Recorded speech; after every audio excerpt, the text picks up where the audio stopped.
Hello guys, welcome to my YouTube channel. और आज हम देखेंगे गर्भावस्था में सीडीपी में जो हमारा एक मुख्य टॉपिक है उसके बारे में पढ़ेंगे। और इस मुख्य टॉपिक में हम आज देखेंगे कि किस मंथ में कितनी लंबाई बच्चे की होती है, किस मंथ में कितना वजन बच्चे का होता है। तो इससे आपको एक आइडिया आएगा कि एग्जाम में किस टाइप के क्वेश्चन पूछे जाते हैं। तो चलिए शुरू करते हैं। तो यहाँ जैसा कि आप देख सकते हैं, एक माह यहाँ पर थोड़ी सी पीडीएफ में गड़बड़ी हो गई है। यहाँ पर एक माह में 2 mm करना है। काट लीजिए, इसको 2 mm कर लीजिए। तो एक माह में 2 mm, तो जब बच्चा एक माह का रहेगा तो उसका लंबाई कितनी रहेगी? 2 mm रहेगी। लगभग कितनी रहेगी? 2 mm। और जो ये रहेगी, ये डिंबावस्था रहेगी, तीव्र कोशिकाएं विभाजन प्रारंभ हो जाएंगी। तो कहने का मतलब ये है कि जो डिंबावस्था हमारी चलती है वो निषेचन से 14 दिन तक, लगभग 2 सप्ताह तक चलती है। और 2 सप्ताह के बाद जो है हमारी 2 सप्ताह से 2 माह तक पिंडावस्था चलती है, एम्ब्रायिक स्टेज जिसमें बोलते हैं। ठीक है, जिसमें मुख्य रूप से अंग व धड़कन का निर्माण होता है। जब बच्चा 2 माह का होता है तो जो उसकी लंबाई होती है वो आधा इंच से लेकर 1 इंच तक रहेगी। तो इसको याद करने की ट्रिक क्या है? 2 में 1, 2 का 1, 2 का 1, ऐसे याद कर सकते हैं आप। 2 का 1, 2 का 1, 3 का 3। तो 3 माह में उसकी लंबाई कितनी होगी? 3 इंच, 2.5 से 3 इंच। तो 3 का 3, 3 का 3। और फिर यहां पर 3 माह से जो हमारी है भ्रूणावस्था, मतलब कि फेटल अवस्था चालू हो जाएगी।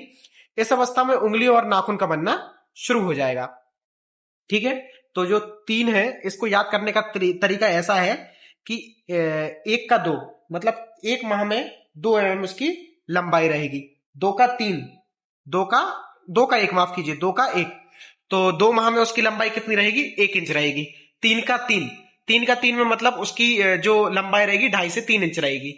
फिर 4 का 5, तो 4 माह में उसकी लंबाई जो रहेगी 5 इंच लगभग उसकी लंबाई रहेगी। और 5 माह में उसकी जो लंबाई रहेगी 5 का 10, मतलब 5 माह में डबल कर दीजिए, तो जो उसकी लंबाई रहेगी लगभग 9 से 10 इंच रहेगी। और 6 माह में 6 का 12 कर लीजिए, तो उसकी जो लंबाई रहेगी 6 माह में 12 इंच की रहेगी।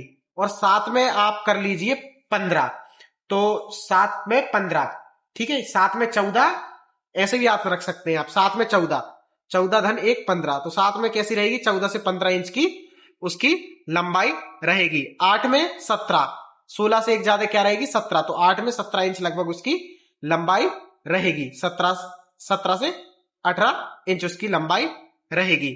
9 में 18, 9 में 18, तो 9 में उसकी जो लंबाई रहेगी 18 से 19 इंच रहेगी, ऐसे याद कर सकते हैं। और 10 में 20, तो 10 माह में जब बच्चा हो जाएगा तो उसकी जो लंबाई रहेगी वो 19 से 20 इंच रहेगी। तो यहां तक हमने देख लिया था। 3 माह में उसकी जो लंबाई है वो 3 इंच तक है। और इसमें जो है भ्रूणावस्था, मतलब कि फेटल स्टेज शुरू हो जाएगी, उंगली और नाखून का बनना शुरू हो जाएगा। तो एक बार मैं फिर से आपको रिपीट करवा देता हूं कि किस माह में बच्चे की कितनी लंबाई रहेगी। तो 1 का 2, मतलब कि 1 माह में 2 mm उसकी लंबाई रहेगी। 2 का 1, 2 माह में आधे इंच से 1 इंच उसकी लंबाई रहेगी। 3 का 3, 3 माह में उसकी 2.5 से 3 इंच लंबाई रहेगी। 4 का 5, 4 माह में उसकी 5 इंच लंबाई रहेगी। 5 का 10, तो 5 माह में उसकी 9 से 10 इंच लंबाई रहेगी। 6 का 12, 6 माह में उसकी 12 इंच लंबाई रहेगी। 7 का 14, 7 माह में उसकी लंबाई 14 से 15 इंच रहेगी। 8 का 17, 8 माह में उसकी लंबाई 17 से 18 इंच रहेगी। 9 का 18, 9 का क्या है? 18, तो 9 माह में उसकी लंबाई 18 से 19 इंच रहेगी। 10 का 20, 10 माह में उसकी लंबाई 19 से 20 इंच की रहेगी, जैसा कि आप देख सकते हैं। तो चौथे माह में क्या होगा? उसकी त्वचा पारदर्शी होती है, शिशु सक्रिय होने लगता है। 5वें माह में मां शिशु की हलचल महसूस करने लगती है। 6वें माह में फेफड़ों का शुरुआती विकास, बाहरी आवाजें सुनने मिलती हैं। 7वें माह में आंखें खोलना बंद करना, मस्तिष्क का तीव्र विकास होने लगता है। 8वें माह में हड्डियों का पूर्ण निर्माण, वजन में तेजी। और 9वें माह में फेफड़ों की पूरी तरह परिपक्व अवस्था हो जाती है। और 10वें माह में प्रसव हेतु तैयार हो जाता है, शिशु का सिर नीचे आ जाता है। ठीक है, एक मुख्य बात इसमें जो याद रखनी है आपने, कि आपने ये तो याद रख लिया है कि किस माह में कितनी इसकी लंबाई रहेगी। और एक जो बात याद रखने वाली है कि एक इंच में लगभग कितना सेंटीमीटर होता है, तो ये भी आपको याद रखने वाली बात है। यहां पर आप नोट डाउन कर सकते हैं कि 1 इंच बराबर, 1 मिनट में मिटा देता हूं उसको, जगह नहीं है यहां पर मैं लिख देता हूं अलग से। 1 इंच में 1 इंच में लगभग 2.5 सेंटीमीटर होगा। कितना होगा? लगभग 2.5 सेंटीमीटर। 1 इंच में कितना होगा? 1 इंच में कितना होगा? 2.5 सेंटीमीटर होगा। तो अगर आपको सेंटीमीटर में बदलना है इंच को, तो 2.5 से उसका गुणा कर देंगे, तो आप इंच को सेंटीमीटर में बदल सकते हैं। अगर एग्जाम में सेंटीमीटर में उत्तर पूछा जाए तो आप इंच को सेंटीमीटर में बदल देना। एक जो महत्वपूर्ण सवाल एग्जाम में पूछ सकते हैं वो है वजन के बारे में, कि किस माह में शिशु का वजन कितना रहेगा। तो जो जब बच्चा 4 माह का रहेगा तो 4 माह में उसका वजन 4 आउंस रहेगा। 4 आउंस, 4 माह में उसका वजन कितना रहेगा? 4 आउंस रहेगा। 5 माह में 1 पाउंड, 6 माह में 2 पाउंड, 7 में 2 से 3, 8 में 5 पाउंड, 9 में 6 से 7 पाउंड और 10 में 7 से 9 पाउंड रहेगा। याद करने की ट्रिक है, 4 में 4 आउंस, 4 माह में बच्चे का वजन क्या रहेगा? 4 में 4, मतलब कि 4 माह में 4 आउंस उसका वजन रहेगा। 5 माह में 1 पाउंड, अब पाउंड शुरू होगा, 5 माह से पाउंड में वजन शुरू होगा, तो 5 माह में 1 पाउंड रहेगा। 6वें माह में 2 पाउंड रहेगा। 7वें माह में 2 से 3 पाउंड रहेगा। फिर 8वें माह में 5 पाउंड रहेगा। 9वें माह में 6 से 7 पाउंड रहेगा और 10वें माह में 7 से 9 पाउंड वजन रहेगा। मैं एक बार फिर से रिपीट कराता हूं। वजन को याद करने की ट्रिक क्या है कि 4 में 4, तो 4 माह में 4 आउंस रहेगा। 5 माह में 1 पाउंड रहेगा। 6 माह में 2 पाउंड रहेगा। 7 माह में 2 से 3 पाउंड रहेगा। 8 माह में 5 पाउंड रहेगा।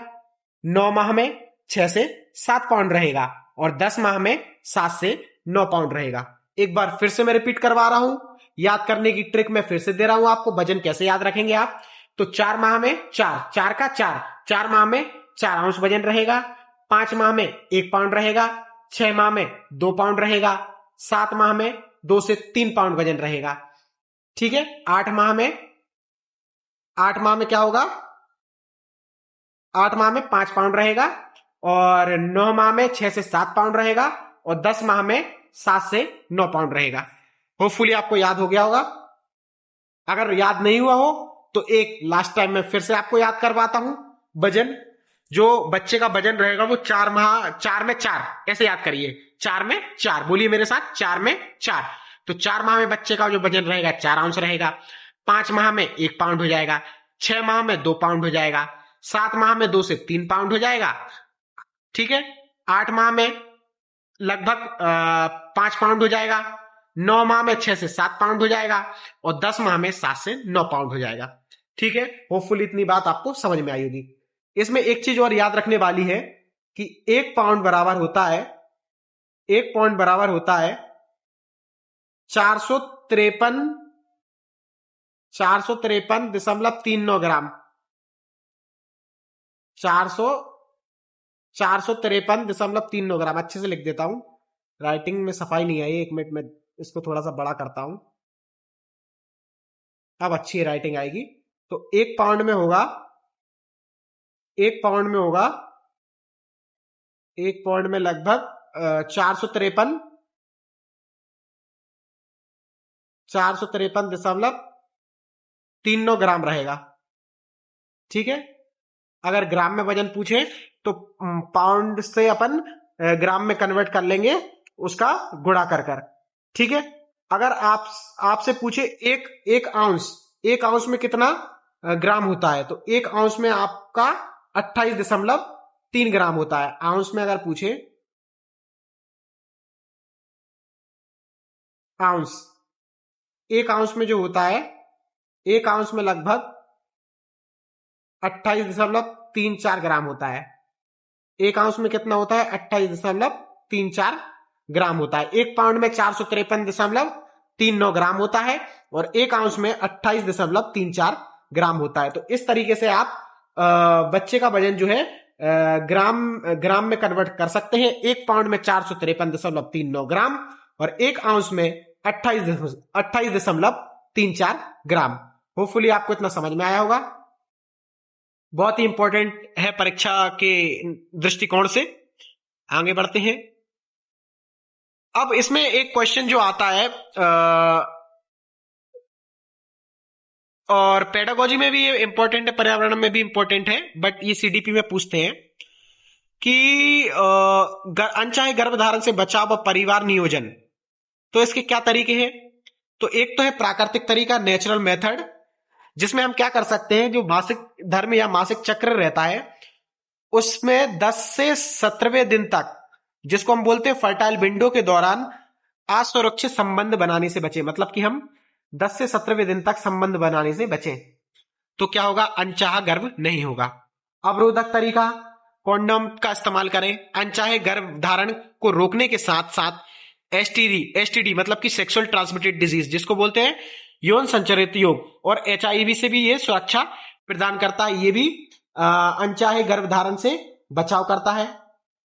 हार्मोनल मेथड, गर्भ निरोधक गोलियां ओसीपी, जैसे कि भारत में निर्मित गैर हार्मोनल गोली सहेली का उपयोग कर सकते हैं। ये मुख्य रूप से क्या करती है? ओव्यूलेशन, अंडोत्सर्ग को रोकती है। इससे भी अनचाहा गर्भ रोका जा सकता है। अगली मेथड है इंट्रायूटेरियन डिवाइस, मतलब कि इंट्रायूटेरियन डिवाइस मतलब कि जैसे कि कॉपर टी है, जो कि बहुत वाइडली यूज होता है। आपने देखा होगा, इसमें क्या होता है कि इसको गर्भाशय में प्रत्यारोपित किया जाता है। तो इससे क्या होता है, जो शुक्राणु होते हैं, जब निषेचन होता है तो शुक्राणु की जो होती है गतिशीलता होती है वो कम हो जाती है। और जब गतिशीलता कम हो जाती है और निषेचन में क्या होता है, ये नष्ट हो जाते हैं। गतिशीलता जैसी कम होगी ये नष्ट हो जाएंगे, शुक्राणु नष्ट हो जाएंगे। तो एक तरीका कॉपर टी है। और एक तरीका है परमानेंट जो मेथड है, जिसको स्थायी सर्जिकल विधि हिंदी में बोलते हैं। एक तो होती है पुरुष नसबंदी, जिसको इंग्लिश में बोलते हैं वेसेक्टोटॉमी, और एक होती है महिला नसबंदी, जिसको बोलते हैं ट्यूबेक्टॉमी। हिंदी में इसको बोलते हैं शुक्रवाहिका। वेसेक्टोटॉमी मतलब शुक्रवाहिका, और ट्यूबेक्टॉमी मतलब होता है डिंब वाहिनी नली।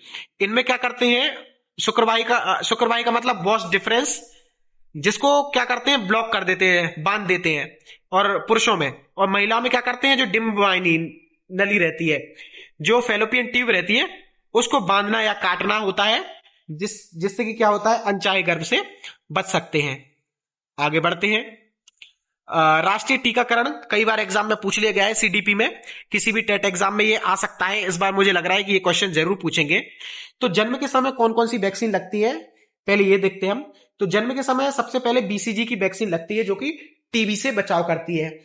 लेकिन ये जो वैक्सीन होती है ये जन्म के तुरंत बाद लगाई जाती है, और ये टीबी से बचाव के लिए लगाई जाती है। फिर ओपीबी का 0 डोज, ओरल पोलियो वैक्सीन का 0 डोज, और हेपेटाइटिस बी का जो है 0 खुराक, 0 डोज जिसको हम बोलते हैं, वो दी जाती है। ठीक है। फिर 6, 10 और 14 सप्ताह में, मतलब कि 1.5, 2.5 और 3.5 महीने में पेंटावेलेंट मतलब कि 5 जानलेवा बीमारियों के लिए एक साथ सुरक्षा प्रदान की जाती है। तो अगला जो टीकाकरण होगा वो 6वें सप्ताह में होगा, 10वें सप्ताह में होगा और 14वें सप्ताह में होगा। अगर इसको महीने में कन्वर्ट करें तो 1.5 महीना, 2.5 महीना, 3.5 महीना। तो कौन कौन सी वैक्सीन लगती है? OPV, rotavirus, TCV. ठीक है। तो ओपीवी की जो पहली खुराक है वो 6वें हफ्ते में दी जाती है। ओपीवी की दूसरी खुराक 10वें हफ्ते में दी जाती है।